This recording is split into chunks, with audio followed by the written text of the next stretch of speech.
coat, which is really nice in terms of showing scratches. The downside is one, it may not match any other radiator in your system if you have another AIO, and two, this gives something for dust to catch onto. So just keep that in mind, it does end up being kind of dirty over time. In terms of the fan orientation, you can see they're in push right now, which means they're pushing air through the rad. So right now they're kind of intending for it to go like this as an exhaust on the top of your system.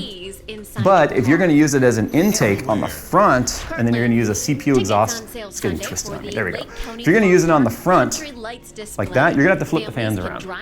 That way it's pulling air through the rad through the front of the case. Metal shroud, by the way. This is a true brushed metal shroud. This is not plastic. So you want to be careful with it because this will scratch, but it looks so good like this with this two-tone black and gunmetal brushed effect. Same thing on the back plate. This is a metal back plate back here. This lights up. Phil keeps calling this the Super S, even though it's not quite the Super S, but still, it lights up. And then we have a nice shiny retention bracket here for the socket tension on the GPU. And then we have this nice kind of a gold chamfered edge here around the back plate, which just looks really nice. So it's got this really nice silver and gold kind of a theme. Not a theme I ever really considered doing on a build, but this card makes me sort of want to do now a silver, black, and gold themed build. All right, you know what we got to do now? We got to get it on our rig and fire it up. And hey, look, it actually kind of matches our Tai Chi. So I am going back to the 7950X on this, and the reason for that is I kind of want to see how it compares on the exact system that I've got my best score on so far when it comes to overclocking a 4090.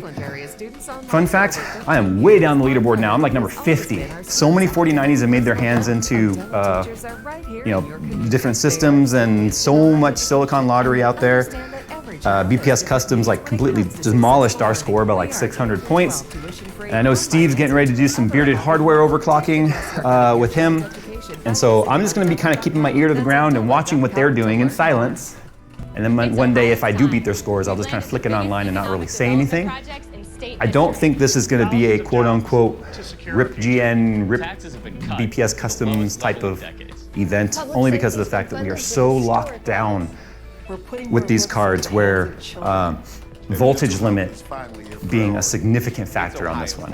Doesn't mean we won't necessarily try, but the thing is, I don't feel like modding the card. I don't necessarily want to do any sort of shunt mods and stuff that might cause damage.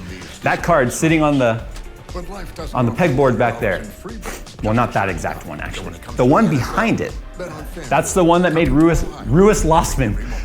Rossman hiss at me because I did a bad repair on that. I